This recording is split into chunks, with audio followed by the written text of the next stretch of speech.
Bonjour. Aujourd'hui, nous allons parler de wallet ou portefeuille en français pour stocker vos cryptos en toute sécurité. Je vais vous donner mon opinion sur certains d'entre eux et à la fin de la vidéo, je vous donnerai des petits trucs et astuces pour sécuriser encore plus vos cryptos. Donc restez bien avec moi jusqu'à la fin parce que ce que je vais vous dire est extrêmement important. Si vous voulez pas perdre votre argent. Mais avant de commencer la vidéo, pourquoi ne pas vous abonner? C'est gratuit et cela vous permet de ne rater aucune vidéo.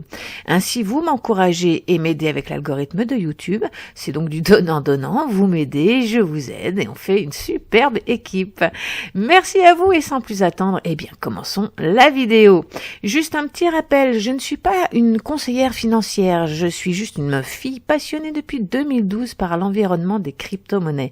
C'est pourquoi je ne vous donnerai jamais de conseils sur vos investissements, je ne fais que parler des miens. Si vous me suivez si vous me suivez sans avoir fait vos propres recherches, eh bien, c'est à vos risques et périls. Allez, c'est parti. Tout d'abord, pourquoi est-ce qu'il ne faut pas laisser ces cryptos sur des exchanges comme Binance ou Crypto.com pour n'en citer que deux? Si vous me suivez, vous savez que faire confiance à un tierce et de surcroît à des tierces humains, c'est très dangereux. L'appât du gain prédomine dans notre monde, donc tôt ou tard, il y aura un problème, que ce soit un détournement de fonds, un piratage, une faillite, un risque mal géré, des fonds de liquidité insuffisants, une nouvelle régulation, whatever, tôt ou tard, il y aura un problème. Et si vous ne l'aviez pas encore compris, tout ce qui s'est passé en 2022, que ce soit avec FTX, Celsius, BlockFi, Gemini et tous les autres qui sont tombés en 2022, ça vous a obligatoirement fait comprendre l'importance de la chose. Enfin, j'espère en tout cas. Si vous aviez votre argent sur FTX au moment du crash, alors vous avez tout perdu, tout votre argent. En revanche, si vous aviez eu vos cryptos sur un portefeuille dont vous êtes le propriétaire grâce à vos clés privées, la faillite de FTX ne vous aurait pas impacté. Voilà pourquoi il est important de ne pas laisser vos cryptos sur des exchanges. Ce qu'il faut bien comprendre, c'est que vous ne possédez jamais vos cryptos physiquement en fait. Ils ne sortent jamais de la blockchain. Lorsque vous achetez des cryptos, vous ouvrez une porte sur la blockchain. Et dans ce coffre-fort qui se trouve donc sur la blockchain, se trouve la quantité de cryptos que vous avez acheté. Mais jamais les fonds ne sortent de ce coffre. C'est juste une porte vers cet accès. Donc, lorsque vous achetez des cryptos avec un exchange, eh bien, c'est l'exchange qui détient la clé de cette porte. Donc, il peut la verrouiller à tout moment, sans votre approbation. Alors qu'avec un wallet décentralisé, c'est vous qui détenez la clé de la porte et personne ne peut l'ouvrir ou la verrouiller sans votre consentement. Il existe 3 types de wallets, les cold, les hot et ceux qui sont dans les browsers, les Web3. Les cold je vais trop vite. Les cold ne sont jamais connectés à Internet sauf au moment où vous vous en servez, comme par exemple la clé Ledger. Les hot, eux, ils sont en ligne, ce sont souvent sur des sites internet ou sur une application de téléphone, comme par exemple Trust Wallet. Et enfin, les extensions de browser, comme pour le Web3, ce sont justement des extensions qu'on met dans votre navigateur, un peu comme MetaMask en est un en fait. Et voilà, c'est pas mal ça. Mais vous trouverez tout un tas de réponses sur les différences entre les différents wallets qui existent. Donc, je veux pas m'attarder là-dessus parce que c'est pas vraiment le but de cette vidéo. Moi, je veux vous apporter quelque chose d'un peu plus profond et vous faire comprendre comment ça marche. Donc, on va reprendre là où on en était. Si le support n'est pas le même entre tous les différents wallets que je viens de vous expliquer, en revanche, il fonctionne souvent de la même manière. C'est-à-dire qu'au moment de la création d'un portefeuille, 12 à 24 mots sont générés. Ces mots, en fait, c'est votre clé privée. C'est la clé qui ouvre votre coffre-fort. Donc, si vous perdez ces mots, ou si vous ne les avez pas notés dans le bon ordre, vous perdez tout votre argent. Et ceci est sans appel. Il n'existe aucune autre manière de retrouver ces mots. C'est pourquoi vous devez les conserver d'une certaine manière dont je vous parlerai à la fin de la vidéo et c'est ça qui est très important. Alors bien évidemment, il ne faut donner ces mots à personne parce que toute personne qui les possède peut ouvrir votre coffre-fort et repartir avec tout ce qu'il y a dedans. Donc pour bien comprendre la suite, Voici une petite explication schématique, parce que vous savez bien, si vous me suivez, vous savez à quel point j'aime schématiser les choses le plus possible et très grossièrement. Donc c'est ce qu'on va faire là maintenant. Je vais vous donner une explication schématique du fonctionnement du stockage des crypto-monnaies. Pour créer un nouveau portefeuille sur un portefeuille décentralisé. D'ailleurs, petite parenthèse, si vous voulez que je fasse une vidéo tutoriel pour savoir comment faire, dites-le moi dans les commentaires en me précisant de quelle wallet vous voulez qu'on parle. Ok ? Mais revenons à nos moutons.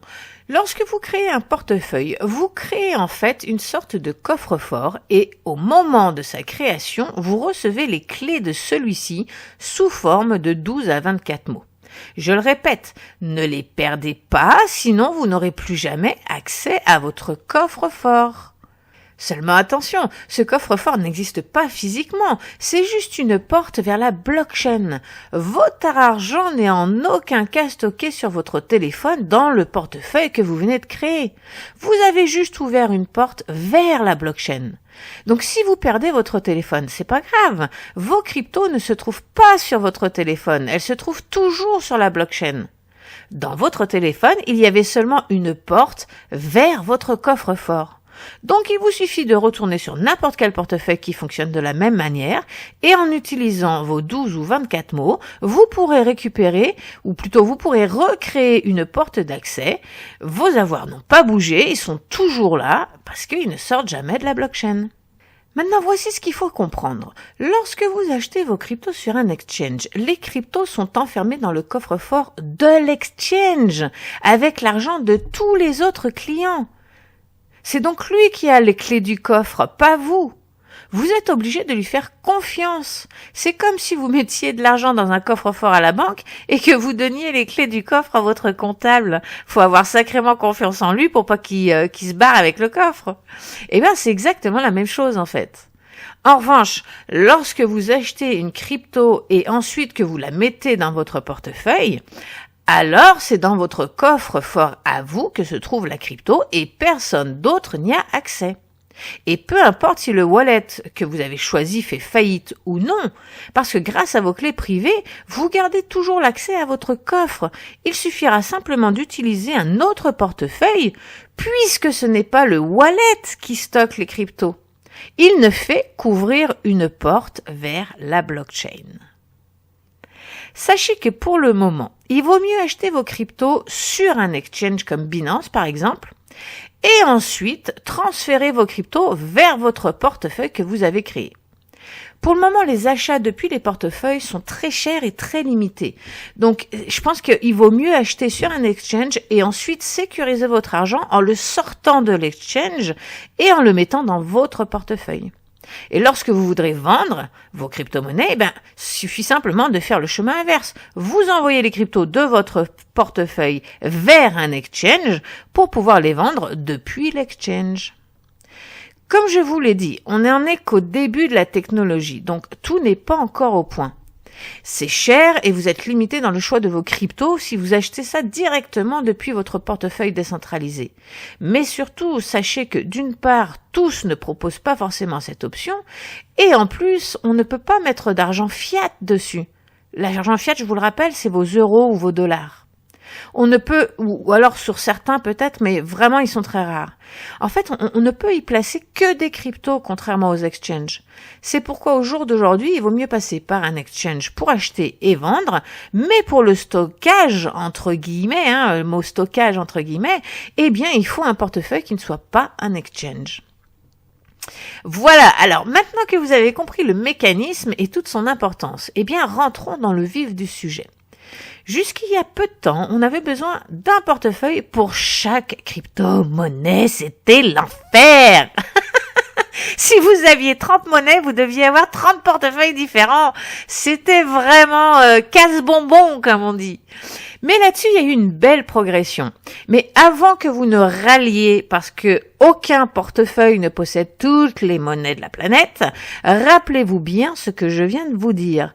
Avant, c'était pire. Alors soyez heureux de n'avoir qu'une petite poignée de portefeuilles. Comme toute technologie, si vous pouvez encore faire du profit avec les cryptos, c'est justement parce qu'on n'en est qu'au début. Une fois que tout sera au point, ne comptez plus faire autant d'argent avec. Donc forcément, ça vient avec son lot de désagréments. Mais la récompense est à la hauteur des efforts. En même temps, j'ai jamais vu quelqu'un faire de l'argent sans effort, hein. Donc gardez bien ça en tête avant de râler. Ok? Allez. Sachant cela, vous comprendrez que même si la technologie a bien avancé, on est encore loin de la perfection. Alors désolé, je vais tout de suite vous casser vos rêves, on va pas attendre. Vous ne trouverez aucun portefeuille parfait. Aucun. Justement parce qu'on n'en est qu'au début. Il n'existe donc aucun portefeuille à l'heure actuelle capable de gérer toutes les monnaies. Vous aurez donc forcément plusieurs portefeuilles que vous le vouliez ou non. Sinon, le seul moyen pour tout avoir au même endroit, c'est de rester sur les exchanges centralisés, courant le risque de tout perdre. Ça, c'est à vous de voir. Soit vous vous embêtez un peu avec plusieurs portefeuilles, soit vous choisissez la simplicité, mais ça vient avec son lot de risques. Ça, il n'y a que vous qui pouvez le savoir, c'est votre profil d'investisseur à vous. Mais je vais vous dire un petit secret par contre. Moi, je n'ai confiance en aucun wallet. Aucun. Comme je vous le disais, pour le moment, aucun d'entre eux ne propose le all-in-one, c'est-à-dire qu'il manque toujours un truc. Soit il n'y a pas assez de monnaie, soit c'est pas compatible avec la clé Ledger, soit il n'y a pas assez d'applications, soit c'est pas compatible avec les connexions Web3, soit l'interface elle est pas friendly, etc., etc. D'ailleurs, amis développeurs, si vous m'entendez, je vous lance un cri du cœur. Sachez qu'on est prêt, on attend le produit miracle. Trêve de plaisanterie, mais en plus je suis sérieuse là. Si vous m'entendez là, il y a vraiment de l'argent à faire avec ça là. Il nous faut quelque chose qui soit multi-chaîne et qui arrive à tout prendre. All in one. Alors, donc, comme je vous le disais, je n'ai confiance en aucun wallet parce que aucun d'entre eux n'est réellement décentralisé. Alors, c'est ce qui s'en rapproche le plus, mais je n'ai absolument pas de confiance absolue envers eux. Oui, vous possédez les clés de votre portefeuille, donc ça c'est moins pire, mais rappelons-nous le cas de MetaMask en 2022 où ils ont dû bloquer les adresses de tout un pays. Ils ont bloqué tout le Venezuela. Donc le problème a pu être contourné avec un VPN, mais cela nous a bien prouvé que même un portefeuille décentralisé comme MetaMask ne l'est pas tant que ça finalement. Sous la pression gouvernementale, ils peuvent céder. C'est pourquoi, là encore, je ne mets pas tous mes œufs dans le même panier et je dispatche mes cryptos sur plusieurs portefeuilles. Parce que c'est pas parce que c'est décentralisé que c'est réellement décentralisé et on en a eu la preuve en 2022. C'est pour ça que je fais confiance à aucun d'entre eux totalement. Je fais juste une petite parenthèse. J'ai enregistré le son de cette vidéo il y a déjà quelques jours, mais là nous sommes le 25 novembre et je tenais à rajouter ça parce que le temps que je fasse ma vidéo, la nouvelle est tombée ce matin, MetaMask va enregistrer toutes les adresses de ses utilisateurs. Donc encore une fois, ça montre bien ce que j'étais en train de vous expliquer, la décentralisation n'existe pas et la méfiance est de rigueur. Alors, maintenant que tout ça a été dit, voyons les portefeuilles de plus près. Les portefeuilles dont je vais vous parler sont tous multi-blockchain, donc ils vous permettent de stocker plusieurs crypto-monnaies, et ça c'est vraiment un pas en avant énorme. Je vous parlerai de Ledger un peu plus tard dans la vidéo, je vais juste commencer avec les hot wallets et puis les extensions pour le Web3. Alors, on va commencer avec Zelcore. Alors, qu'est-ce que j'aime dans Zelcore? J'aime bien le fait qu'il y a une application pour téléphone, il y a aussi une interface web, c'est assez friendly, c'est assez facile à prendre en main, bien évidemment, c'est multi-chaîne, donc ça offre une multitude de crypto-monnaies, puis ça vient avec plusieurs applications dans l'application. Il y a aussi plusieurs fonctionnalités, comme le swap, je crois qu'il y a la possibilité d'acheter des cryptos aussi, des choses comme ça. Et il y a aussi la possibilité d'importer des tokens. Donc ça permet d'amplifier le nombre de cryptos disponibles. Par contre, il faut savoir comment faire. Donc ça n'a pas accès forcément aux novices, sans tutoriel. Si vous voulez des tutos là-dessus, n'hésitez pas à me le dire dans les commentaires. Maintenant, qu'est-ce que je n'aime pas? J'aime pas la formule payante pour débloquer les fonctionnalités, notamment la fonctionnalité de sécurité. Alors, pour d'autres fonctionnalités, j'entends qu'il faut bien qu'ils gagnent leur vie, ça j'ai pas de problème avec ça, mais jouer sur la sécurité, c'est-à-dire devoir payer quelque chose pour débloquer l'aspect sécuritaire, ça me gêne un peu. Moi, ça me gêne un peu. C'est très sécurisé. Hein. Ne me fais pas dire ce que j'ai pas dit. Le portefeuille en lui-même est très sécurisé, mais si vous voulez la double authentification, par exemple, ou ils appellent ça le Zelcore ID, je sais plus exactement ce que c'est, il faut le débloquer avec des flux, je crois que c'est ce qui fonctionne avec Zelcore. Et ce que je n'aime vraiment pas, par contre, c'est que ce n'est pas compatible avec les cold wallets comme la Ledger. Alors ça, par contre, c'est un truc qui me dérange énormément. Passons maintenant à XDeFi. XDeFi, ce n'est qu'une extension pour navigateur, donc il ne possède pas d'application sur le téléphone ni d'interface web. Il s'agit juste d'une extension qu'on ajoute à son navigateur comme Google Chrome ou Brave par exemple. Je crois aussi qu'ils ont Opera, je crois qu'ils ont plusieurs, je crois qu'ils ont même Microsoft Edge si je me trompe pas. Donc ça fonctionne exactement comme MetaMask. Donc qu'est-ce que j'aime chez eux? Eh bien j'aime la possibilité de le relier à un cold wallet comme Ledger ou Trezor. Donc ça ajoute forcément une couche de sécurité supplémentaire. Donc ça c'est un gros bonus, un gros point fort. Ensuite, il y a la possibilité de créer plusieurs comptes. Bien évidemment, ils sont multi-blockchain, donc ils offrent un certain nombre de crypto-monnaies. Il y a aussi la possibilité de stocker les NFT. Et puis, il y a aussi la possibilité de swapper, de staker directement depuis le portefeuille. Et qu'est-ce que je n'aime pas? Eh bien justement, je n'aime pas qu'il n'y ait pas d'application web et qu'il n'y ait pas d'application sur le téléphone. C'est pas du tout pratique. Alors c'est pratique pour se connecter quand vous voulez jouer un jeu ou des trucs comme ça ou faire du trading ou n'importe quoi. C'est très bien parce que c'est une extension, donc vous pouvez l'utiliser directement depuis votre ordinateur. Mais moi j'aime bien aussi gérer ça de mon téléphone. Des fois j'ai des petites transactions à faire qui nécessitent pas forcément d'allumer mon ordinateur. Donc ça me dérange qu'il n'y ait pas d'application de téléphone.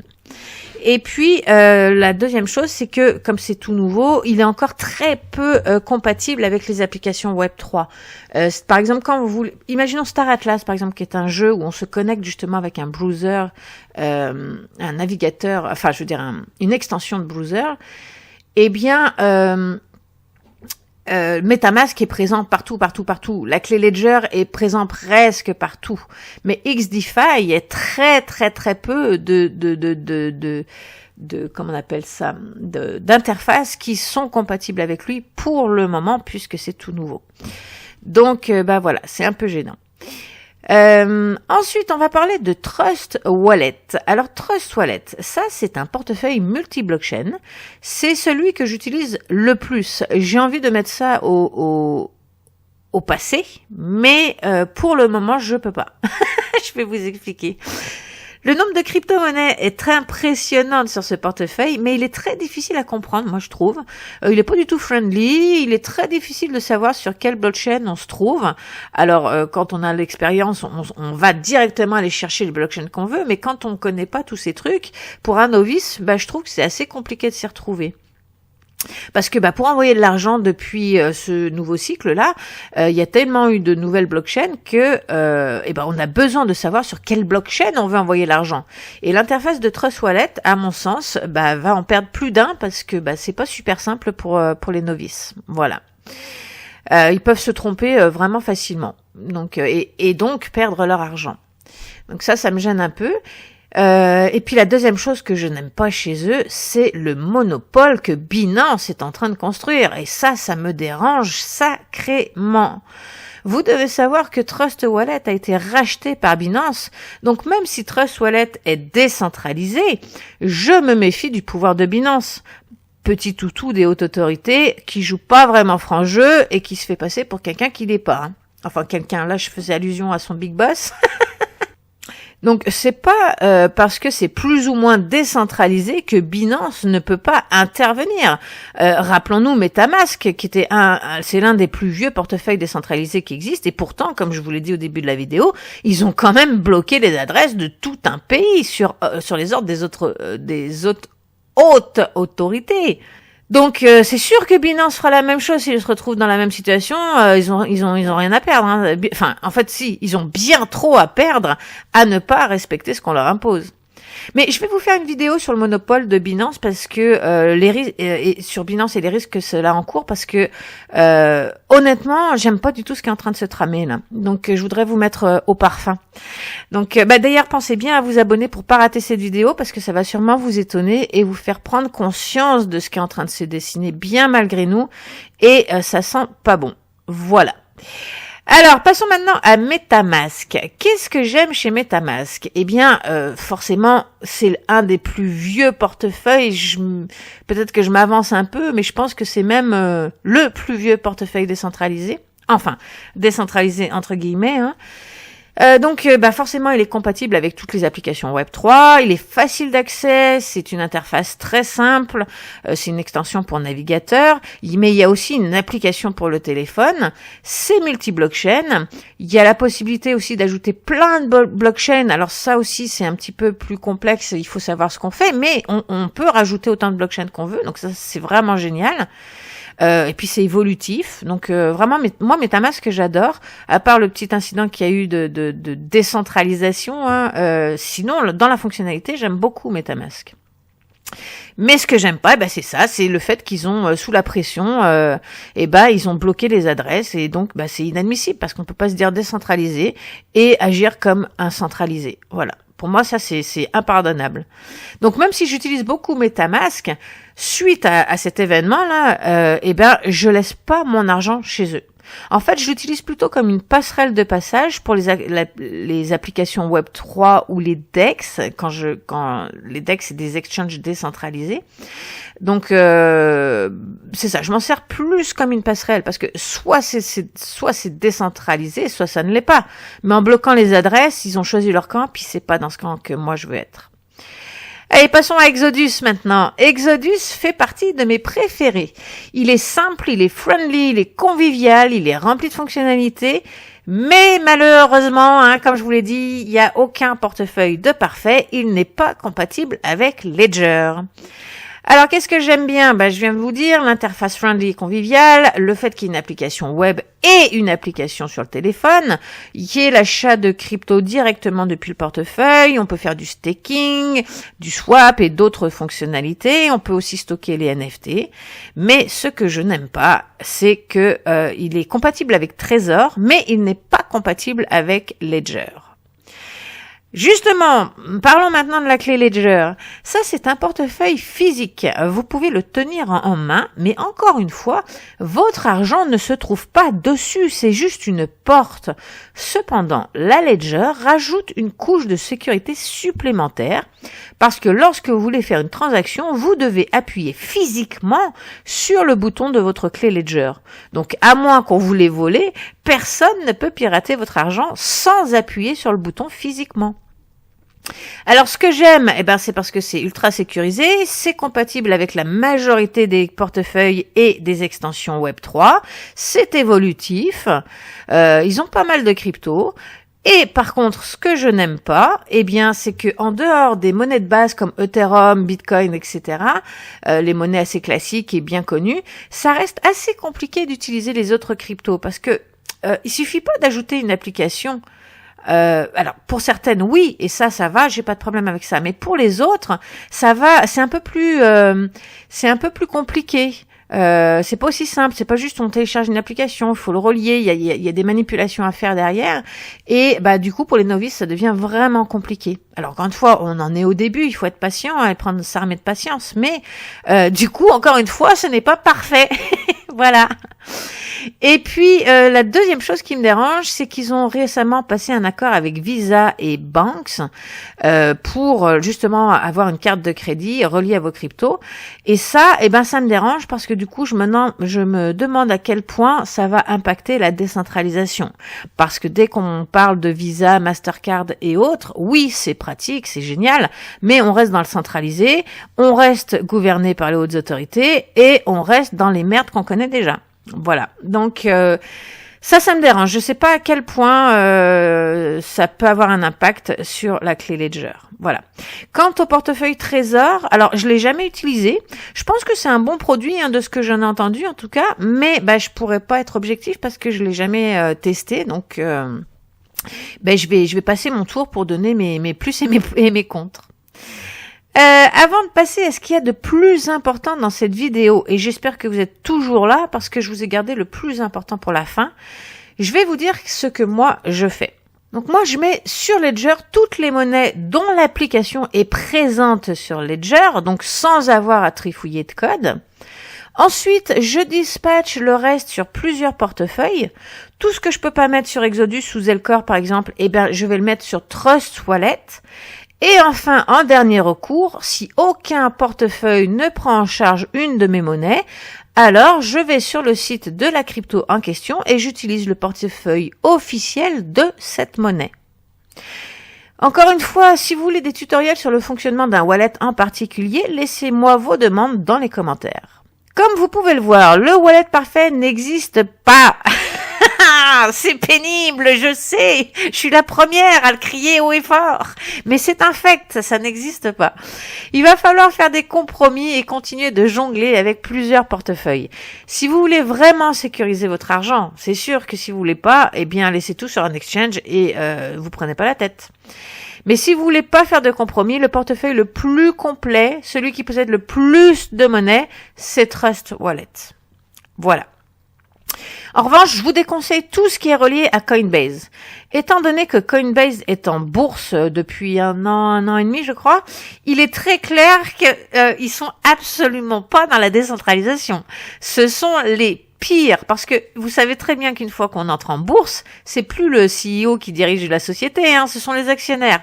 Donc, c'est un état d'esprit aux antipodes de la décentralisation. Voilà. Donc moi, tout ce qui est Coinbase, je veux même pas en entendre parler.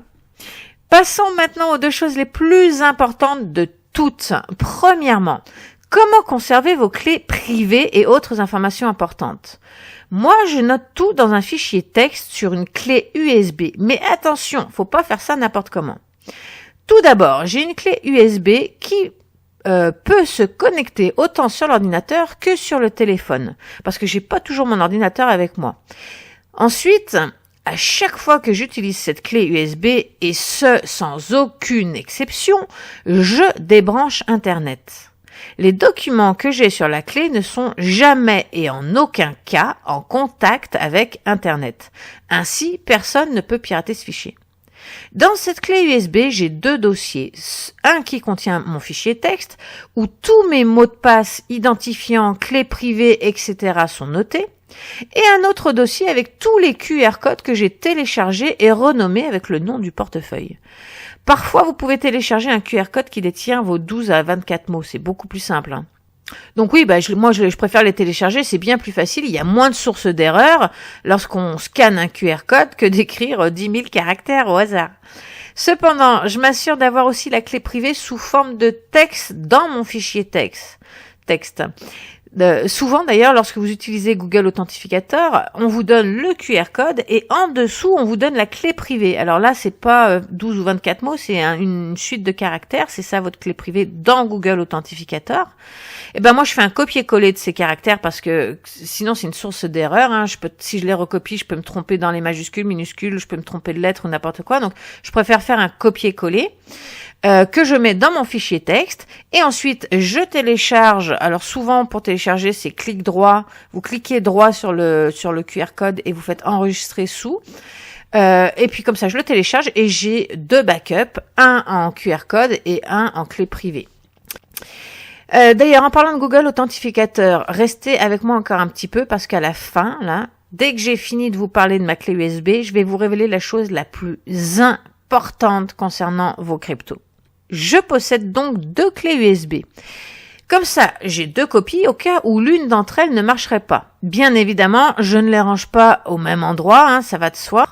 Et bien évidemment aussi, je les mets à jour régulièrement. Dès que j'ajoute un truc dans la clé USB principale que j'ai chez moi, je m'arrange pour au moins une fois par semaine faire une copie sur l'autre clé. Maintenant, écoutez bien ce que je vais vous dire à propos de Google Authentificator. Cette erreur est l'erreur la plus répandue dans le milieu, alors écoutez bien pour pas la faire. Lorsque vous ajoutez un nouveau compte sur Google Authentificator, l'exchange vous donne un QR code plus la clé privée en caractère juste en dessous. Donc, vous scannez le QR code et vous voilà opérationnel, vous avez tous vos chiffres qui se génèrent maintenant. Sauf que la première erreur que la majorité des gens font, c'est qu'ils ne copient pas ce code ou qu'ils ne téléchargent pas le QR code. Vous devez savoir que vous n'aurez plus jamais accès à ce QR code ou à ce code. Il n'apparaît qu'une seule fois. Donc si vous ne l'avez pas sauvegardé, vous êtes faite, comme on dit au Québec. Vous ne pourrez plus jamais récupérer vos cryptos, c'est super important si vous êtes en décentralisé. Maintenant, si vous êtes en centralisé, peut-être que l'exchange pourrait vous aider, mais c'est même pas sûr qu'il puisse. Donc, la première chose à faire, c'est de copier le code sur votre fichier texte. Ensuite, téléchargez le QR code et mettez-le dans le dossier avec le nom de l'exchange. Maintenant, la deuxième erreur que les gens font, et par pitié, écoutez bien, c'est la chose la plus importante à savoir. Si vous changez de téléphone et que vous n'avez pas une copie de tous vos QR codes, vous ne pourrez plus jamais récupérer votre argent. Donc la première chose à faire lorsque vous changez de téléphone, c'est de télécharger Google Authenticator sur votre nouveau téléphone, ensuite d'ouvrir la même application sur l'ancien téléphone. Et sur l'ancien téléphone, vous allez dans le menu, vous choisissez Exporter et vous suivez les directives qui vont s'inscrire à l'écran. Cela va générer plusieurs QR codes contenant tous vos comptes. Vous scannez ça avec le nouveau téléphone et voilà, vous avez de nouveau tous vos comptes. Ouf, vous l'avez échappé belle. Maintenant, comment faire si on vous a volé votre téléphone ou si vous l'avez cassé? Eh bien, à moins de suivre ce que je vais vous dire et donc de vous préparer à cette éventualité, il n'y a aucun autre moyen. Donc, soyez bien attentifs. Chez moi, j'ai 2 téléphones que je n'utilise plus, bien évidemment. Je les ai complètement effacés, je les ai restaurés à l'état d'usine et ensuite j'ai téléchargé l'application Google Authenticator dessus. J'ai coupé Internet par la suite, donc ils sont pas reliés à Internet. Et ensuite, j'ai fait la manipulation que je viens de vous expliquer. J'ai scanné mon téléphone avec tous mes comptes sur ces 2 téléphones. Puis, c'est la même chose. Je garde un téléphone chez moi rangé dans mon coffre-fort à l'abri du feu. C'est très important. Tout ce que dans mon coffre-fort dedans, c'est que des trucs qui doivent être protégés du feu. Donc, je l'ai mis là-dedans avec ma clé USB. Et l'autre téléphone, il est avec mon autre clé USB. Ainsi, j'ai toujours accès à mes comptes Google Authenticator. Alors, bien évidemment, une fois par semaine, je les mets à jour en recommençant la manipulation si j'ai ajouté d'autres comptes entre-temps. Cette erreur est extrêmement répandue. Tellement de gens changent de téléphone sans penser à exporter les comptes Google Authenticator avant. Même moi qui suis dans les cryptos depuis 2012, ça fait plus de 10 ans que je fais ça, même moi j'ai fait cette erreur. Mais ce qui m'a sauvé, c'est que j'avais gardé une clé privée sur mon fichier texte, donc j'ai pu les re-rentrer manuellement un par un. Voilà, vous avez tout en main. Prenez soin de vous et à la prochaine. Bye.